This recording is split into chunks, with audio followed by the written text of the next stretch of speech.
Sir Don, ganito. Sabi mo nga, medyo hirap ka dito sa pagre-reverse. So magre-reverse po tayo. So kaya po tayo nag-neutral muna kasi i-remind po muna kita para alam mo ano gagawin mo, no, kapag umaatras. So ganito lang po, ang pag-aatras, syempre hindi natin kailangan mag-gas dito. The more na gumagalaw ang sasakyan mo, ay i-manage mo lang po ang brake, no, pag bumibilis. Tapos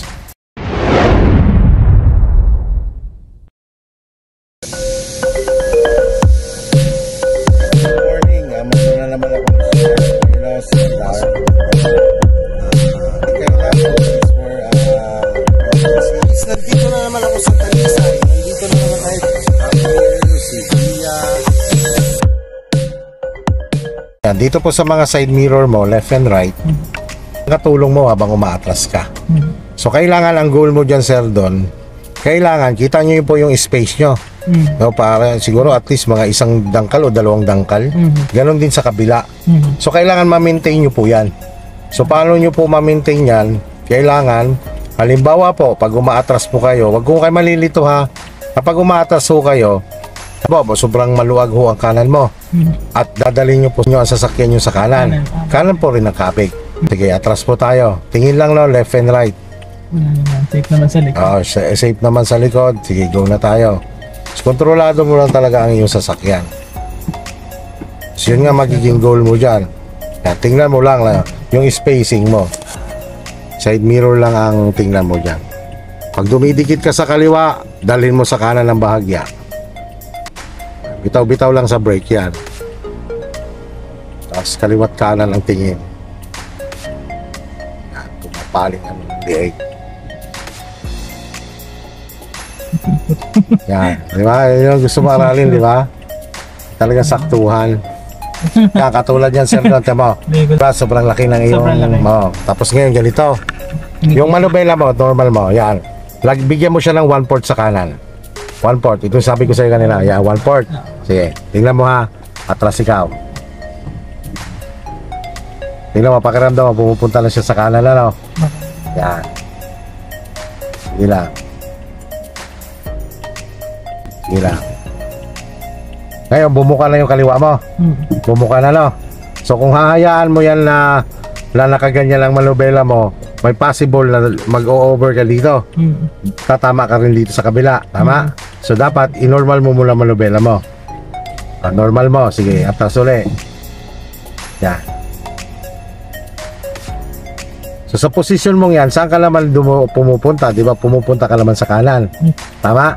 Sige, hayaan mo muna na magpare sila ng space. Sige. Bago mo siya ipantay. Sige lang. Sige lang. Malaki pa yung kanan mo, di ba? Malaki pa, oh. Bigyan mo pa siya ng 1/4. Yan, 1/4 pa.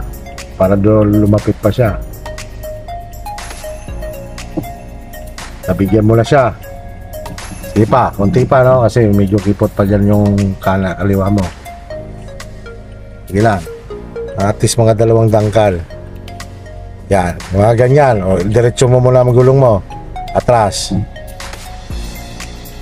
At tingnan mo yung spacing mo, kaliwat kanan, parehas na ba? Dito lumaki. Lumaki. Dito medyo lumiit. Pero mag 1/4 ka naman ngayon sa kaliwa. 1/4 ka naman sa kaliwa. Okay, 1/4 na sa kaliwa. Tingnan mo, papantayan. Yan, tingnan mo. Ano, pantay na. Stop ka muna. Pantay na. Oh, diretso na ang gulong mo. Diretso na manubela. At sige, atras ka. So, maging aware ka pa rin. Double check kasi may possible pa rin na magbabago ulit yan. Dahil nga sa hugis ng kalsada. Pag halimbawa saan ka dumidikit or sa kanan, dalhin mo, manubela mo 1/4 sa kaliwa. So, pagka pumantay na ulit, normal mo ulit o tuwid mo ulit ang iyong manubela. Pag pumantay na ulit siya, o diretso mong gulong.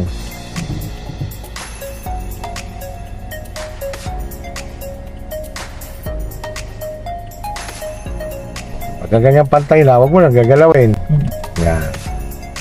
Kung saan siya dumidikit, iwas mo siya doon. Mga 1/4 lang yan. Pagka ganyang kakipot. Pagka malaki, pwede mo gawing 1/2. Pwede rin gawing 1 turn. Kasi mamaya yun naman ang susubukan natin. Kita mo yung may nakapark na yun.